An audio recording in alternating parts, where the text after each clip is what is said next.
KBS 대전 생생뉴스.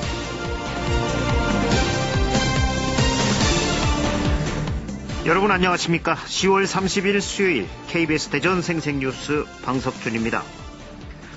중국인 최초로 노벨 문학상을 받은 모예는 장이모우 감독의 영화 붉은 수수밭의 원작 소설인 홍가오량 가족으로 전 세계적으로 유명한 작가입니다. 본명은 관모예지만 글로만 뜻을 표할 뿐 입으로는 말하지 않는다는 의미의 모옌이라는 필명을 씁니다. 작가는 글로 말하고 판사는 판결로 말하고 기자는 기사로 말한다는 말을 많이 합니다. 국회의원들은 입법과 국정감사 등 행정부에 대한 견제로 말합니다. 글로만 말한다는 모예는 가난한 가정에서 태어났습니다. 그는 남의 당근 하나 얻어먹고 당한 치욕은 오래된 산삼 한 뿌리를 가지고도 깨끗이 씻어내기 어렵다고 어릴 적 가난과 기아의 트라우마를 묘사했습니다. 주변의 가난한 어린이들을 돕는다며 그들에게 아픈 기억을 남기지 않도록 조심해야겠습니다. KBS 대전 생생뉴스, 먼저 이 시각 헤드라인 뉴스입니다. 최근 대전에서 학교폭력이 잇따르는 가운데 대전시 교육청과 대전경찰청이 학교폭력 전담경찰관의 신속한 개입과 초기 대응, 심야 시간 취약 지역의 순찰 강화 등 학교폭력 재발 방지 대책을 논의했습니다. 앞으로는 농업에 대한 개발도상국 특혜가 상실될 것으로 보여 충남농업도 큰 타격이 우려됩니다. 특히 높은 수입 관세율을 통해 보호받던 쌀과 인삼, 마늘 등 지역 대표 농산물의 대책이 시급합니다. 홍문표 자유한국당 의원이 대전 충남 혁신도시 지정을 위한 국가균형특별법 개정안을 대표 발의했습니다. 지정만 하고 20년 넘게 공원 조성이 안 된 곳을 해제하는 도시공원 일몰제 시행이 내년 7월로 다가왔습니다. 하지만 천안에서 제일 규모가 큰 일봉산을 두고는 아직 협의체조차 없어 갈등의 골이 깊어지고 있습니다. 유성복합터미널 사업자인 KPIH의 불법 선분양 의혹에 대해 경찰이 기소 의견으로 검찰에 송치했습니다. KPIH 측은 선분양이 아닌 미분양 예약금을 받은 것일 뿐이라며 맞받아쳐 법적 다툼이 예상됩니다. 대전시 감사위원회는 대전문화재단에 대한 기관운영 종합감사를 벌여 회계장부 없이 3억 5천여만 원의 보관금을 현금으로 보관하고 예산관리와 지출을 허술히 하거나 근거 규정 없는 활동비를 수당으로 편성하는 등 부정항목 10건을 적발해 시정, 주의 처분했습니다. 대전 원도심의 선화단길이라고 들어보셨습니까? 충남도청 이전으로 공동화됐던 선화동 일대가 최근 1년여 새 복고풍 카페와 맛집들이 속속 들어서면서 활력이 돌고 있습니다. SNS에서도 선화단길이 뜨고 있습니다. 이 시각 헤드라인 뉴스였습니다.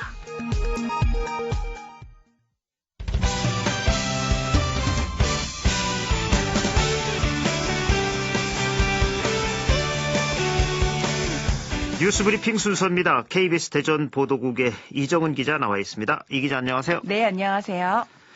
정부가 25일 WTO 세계무역기구와의 협상에서 개발도상국 특혜를 더 이상 주장하지 않겠다 이렇게 선언을 했는데 그동안 높은 수입 관세율로 보호받던 쌀과 인삼, 마늘 등 이 충남의 대표 농산물의 타격이 우려된다고요. 네, 정부가 사실상 개발도상국 지위를 포기하면서 농민단체들의 반발이 큰데요. 정부는 내년 6월로 예정된 차기 협상까지는 지금의 관세와 보조금이 유지되고 실제 타결까지는 시간이 더 걸려 당장 피해는 없다고 설명하고 있습니다. 하지만 벌써 일각에서는 쌀 관세율이 513%에서 154%로 인하되고 농업 보조금도 6.7%에서 2.5%로 줄 거란 전망이 나오고 있습니다. 특히 쌀과 마늘, 인삼 등 전국 생산량의 상당 부분을 차지하는 충남의 농업 분야는 관세율이 낮아질 경우 더 큰 타격이 우려돼 농민들의 반발이 커지고 있는데요. 일단 정부는 공익형 직불제 도입과 농업재해보험 품목 확대 방안을 검토하고 있고 충청남도도 농민수당 도입과 행복카드 지원 사업 확대, 신규 보조금 발굴 등 대책 마련에 나서고 있습니다. 농촌 고령화와 쌀 소비량 감소 속에 개발도상국 특혜까지 내놓게 되면서 농촌의 위기감이 커지고 있습니다. 예, 정부와 자치단체의 대책이 잘 나와야겠습니다. 유성 복합터미널 사업자인 KPIH의 불법 선분양 의혹에 대해서 경찰이 그제 기소 의견으로 검찰에 송치를 했는데 이 터미널 사업 차질이 생기는 건 아닌가요? 네, 지난 8월 유성 복합터미널 관련해서 불법 선분양 논란이 불거졌는데요. 유성경찰서는 2개월여 수사 끝에 국토교통부 검토 의견을 받아 사업자인 KPIH 측을 기소 의견으로 검찰에 송치했습니다. 국토부는 건축물 분양법에 따라 분양 신고 전 분양은 불법이고 이번 건은 사실관계 확인이 필요하며 법적 다툼의 소지가 있어 보인다고 설명했습니다. 이런 법적 다툼이 유성 복합터미널 사업에 악영향을 주지 않을지 걱정도 많은 상황인데요. 일단 사업을 추진하고 있는 대전도시공사는 법 위반 사항은 처벌을 받으면 되고 KPIH 측이 터미널 사업자의 지위는 유지되는 만큼 사업 추진에는 문제가 없을 거라는 입장입니다. 또 KPIH 측은 여러 법무법인의 자문을 받아서 예약서를 받았다며 건축물 분양법에 저촉되지 않았다고 해명했습니다. 한편 사건을 고발한 유성구는 분양 투명성을 높이려 국토부에 추가 자문을 요청한 상태인데요. KPIH와 유성구의 입장이 엇갈린 가운데 검찰의 기소 여부가 주목되고 있습니다. 예, 모쪼록 사업은 예정대로 진행되길 바랍니다. 수업에 늦은 초등학생을 향해 같은 반 친구들이 공을 던져 맞히게 시키는 등 학대한 혐의로 기소된 교사가 항소심에서 결국 징역형을 선고받았다고요. 네, 대전지법 형사 항소 1부는 아동복지법 위반 혐의로 기소된 논산의 한 초등학교 교사 33살 A씨에게 벌금 500만 원을 선고한 원심을 깨고 징역 8개월에 집행유예 2년을 선고했습니다.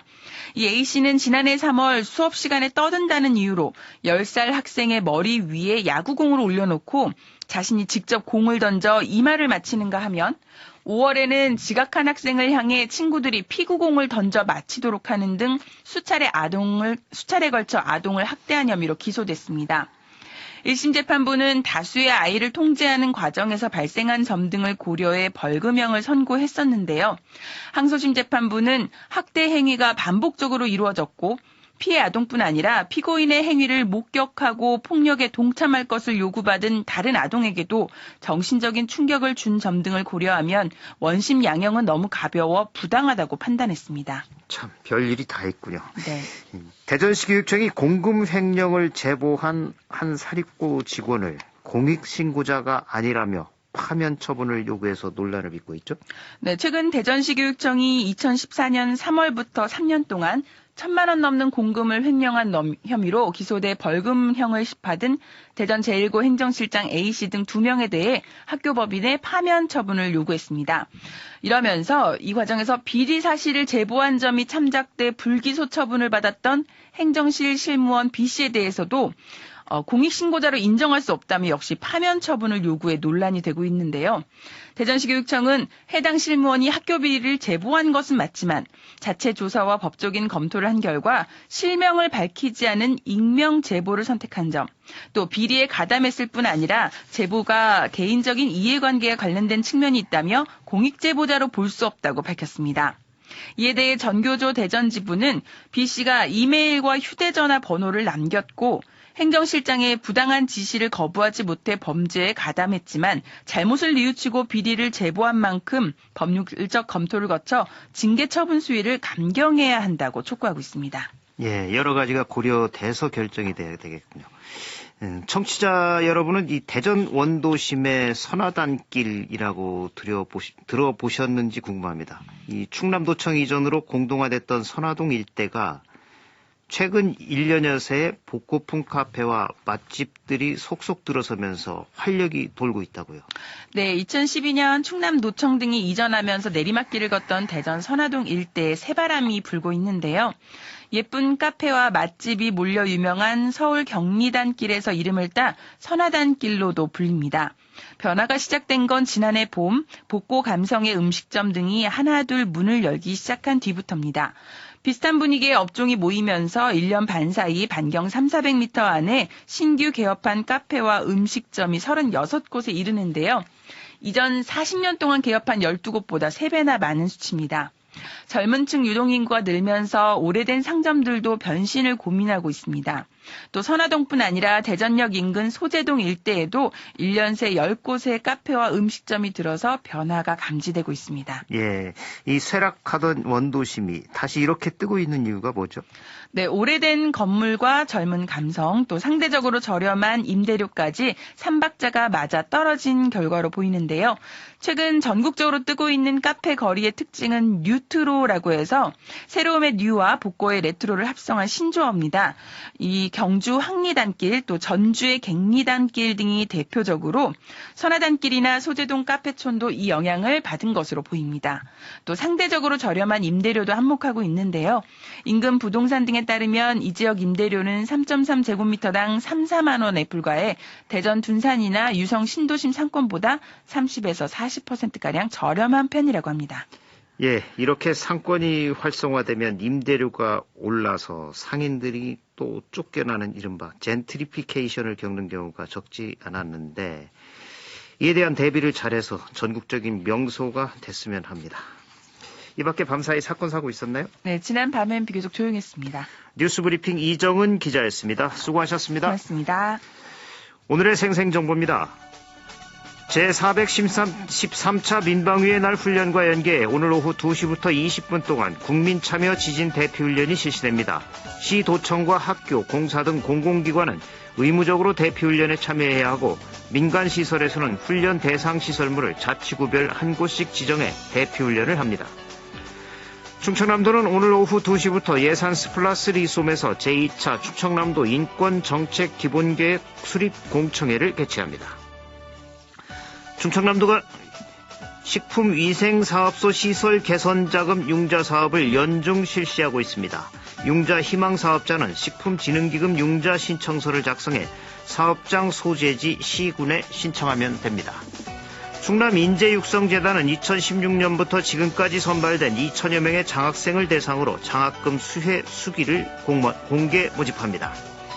대전 유성구는 유성구 유소스텔을 위탁 운영할 수탁자를 공개 모집합니다. 신청서 제출 기간은 다음 달 12일부터 13일까지입니다. 날씨입니다. 대전과 세종, 충남 지역은 오늘은 맑은 가운데 당분간 밤과 낮에 기온차가 큰 날씨가 이어지겠습니다. 오늘 아침 최저 기온은 1도에서 7도, 낮 최고 기온은 17도에서 19도로 일교차가 10도 이상 벌어지겠습니다. 원활한 대기 확산으로 미세먼지도 전 권역에서 좋음 또는 보통이 예상됩니다. 내일도 맑은 날씨는 이어지겠고 아침 최저 기온은 4에서 11도, 낮 최고 기온은 20도에서 22도에 머물겠습니다. 지금까지 생생정보였습니다.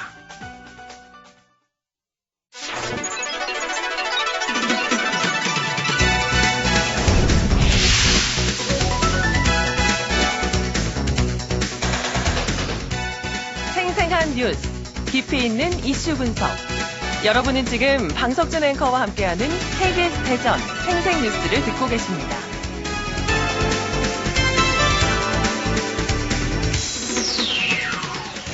도시공원 일몰제 시행이 내년 7월로 다가온 가운데 천안에서도 일봉산 개발을 둘러싼 갈등이 깊어지고 있습니다.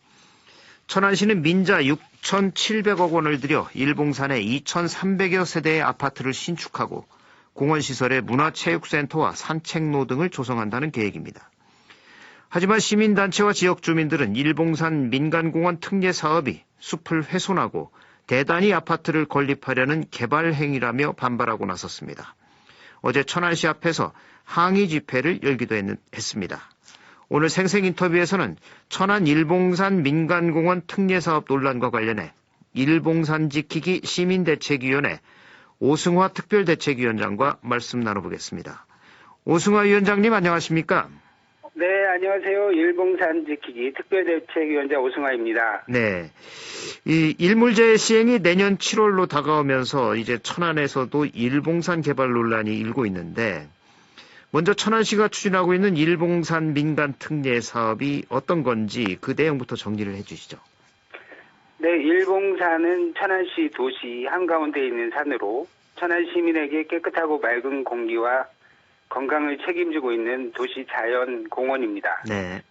지난 수십 년 동안 일봉산을 개발하면서 팔다리를 잘라내고 이제는 몸통만 남아있는 섬과 같은 산인데요. 그런데 이번에 민간 특례 사업으로 일봉산의 30%를 또다시 밀어내어 아파트를 짓는다는 내용입니다. 네. 그 내용을 자세히 살펴보면 민간 아파트 시행사에서 일봉산 전체 12만 평 중 30%인 3만 6천 평에 아파트 2,400세대를 건축하고 나머지 70%를 공원으로 천안시에 기부 체납한다는 내용입니다. 네. 이 천안시는 이 일봉산 민간 특례 사업을 통해서 대규모 아파트 단지, 또 문화체육센터, 산책로 등을 포함한 공원을 조성하겠다 이런 계획인데 시민대책위에서는 이 계획을 어떻게 보고 계시는 거죠? 네, 일봉산은 그 자체가 자연공원으로서 천안 시민에게 깨끗하고 맑은 공기와 아름다운 자연환경을 제공하는 시민공원입니다. 네. 일봉산 주변으로 벌써 대단히 아파트들이 병풍처럼 밀집되어 있고요. 수십 미터 아름드리 나무와 파랑새, 고라니, 딱따구리 등이 살고 있는 천안시에서 반드시 보존해야 할 시민공원입니다. 네. 더 이상 개발할 곳이 없는 곳으로 일봉산 지키기 시민대책위원회에서는 절대 개발을 반대하고 있습니다. 네. 이 시민대책위는 대규모 아파트 단지가 조성되는 개발이기 때문에 이 일봉산 숲 훼손을 우려하고 있는 건데 일봉산 특례 사업이 구체적으로 어떤 문제점들이 있다고 보십니까? 네, 우선 첫째로 일봉산 중에서도 30% 개발 지역은 특히 아파트들이 주변에 고밀도로 집약되어 있는 지역입니다. 네. 아파트 뒤에 산이 있어서 살고 있는데 그 뒷산을 밀어버린다면 어떻게 될까요? 환경권, 조망권이 침해되고 비산먼지 때문에 아파트 가격이 수천만 원씩 떨어지는 것이 명백합니다. 네. 또한 산사태, 도로 문제, 학교 문제, 주차 문제 등 이루 말할 수 없는 심각한 문제를 야기할 것입니다. 두 번째는 공원 일몰제 때문에 일봉산 30%를 개발해야 한다고 합니다. 공원 네. 일몰제라는 것은 사유재산 보호 때문에 하는 것인데요. 그래서 당연히 사유지만 개발해야 하는 특례를 줘야 하는데 천안시에서는 천안시 소유의 토지 18,000여 평까지 포함시켜서 개발 혜택을 추가로 주고 있습니다. 네. 30%가 아닌 36%, 즉 3만 평만 개발해야 하는데 3만 6천 평까지 개발이 가능하도록 특혜 혜택이 의심이 됩니다. 거기 주요 토지지 중의 하나인 천안시가 사유지가 아닌 공원 부지를 매각하여 수십억 원의 매매 수익을 받게 되는 것도 문제가 되고 있습니다. 네. 예, 공원, 셋째로 일봉산이 태조산, 월봉산, 봉서산과 함께 하늘 아래 편안한 곳, 천안 시민을 지키는 도심공원인데요. 특히 일봉산 개발 예정구역은 일봉산 중에서도 특별히 자연환경이 우수하고 수십 미터 아름드리 나무가 빽빽한 지역입니다. 또한 벌써 배드민턴장, 운동시설, 팔각정, 산책로 등의 공원시설이 잘 되어 있는 지역입니다. 예. 넷째로 민간 특례 사업이 졸속으로 추진되는 것도 문제입니다. 환경영향평가와 교통영향평가를 충분히 검토하고 주민들에게 피해가 없는지 또 주민들의 의견이 반영되는 공청회도 개최해서 민주적으로 이루어져야 합니다. 그런데 천안시는 법적으로 하자가 없다며 올해 안에 마무리를 지으려고 억지로 추진하는 부분이 있어서 문제가 되고 있습니다. 예.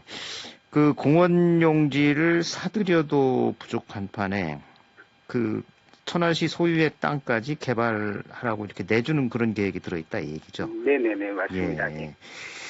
그렇다면 이 시민대책위에서는 그 일봉산 도시공원을 보존은 해야 하는데 어떻게 보존을 해야 한다는 건지 입장을 좀 정리를 해주시죠. 예, 저희가 민간 특례 사업을 취소하고 반려시키고 그리고 천안 시민에게 일봉산 시민공원 전부를 자연 그대로 보존해 주기를 바라고 있습니다. 네. 타 지역에서는 도시공원 우선 매입 순위를 선정해서 시 예산에 반영하고 부족한 부분은 지방채를 발행하여 도시공원을 순차적으로 매입하고 있습니다. 그런데 천안시는 도시공원 매입을 위해서 1원도 책정하지 않고 또한 아무런 계획도 세우지 않고 있습니다. 저희는 천안시가 5개년 계획, 10개년 계획 등 계획을 잡아서 일정 부분 예산을 반영하고 네. 부족한 부분을 지방채를 발행해서 계획을 세우기를 원하고 있습니다. 더불어 최우선 순위로 일봉산을 매입하고 자연 그대로 시민들에게 돌려줄 것을 요청하고 있습니다. 예. 그러니까 일봉산은 귀한 산이니만큼 꼭 천안시가 매입을 해서 공원으로 유지를 해야 된다. 이런 말씀이시죠? 네네네. 예. 맞습니다. 예. 그런데 이제 이 공원 지정으로 인한 토지주들의 사유재산 침해 문제, 또 이 도시공원 부지 매입을 위해서는 막대한 재원, 이런 게 필요한 상황인데 이 부분은 어떻게 보십니까?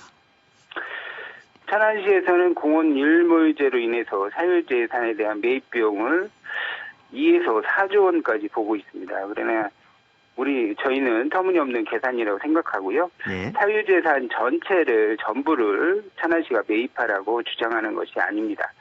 현재 일봉산 12만평 전체 매각 비용은 500억 원으로 책정되어 있습니다. 네. 그 사실을 예로 들어보면 대구광역시에서는 38개 시민공원 중에서 20개 우선순위를 선정하고 지방채 4,400억 원을 발행해서 매입을 추진하고 있고요. 네. 대전도 월평공원 중 일부는 매입하여 시민들에게 제공하기로 하였고요.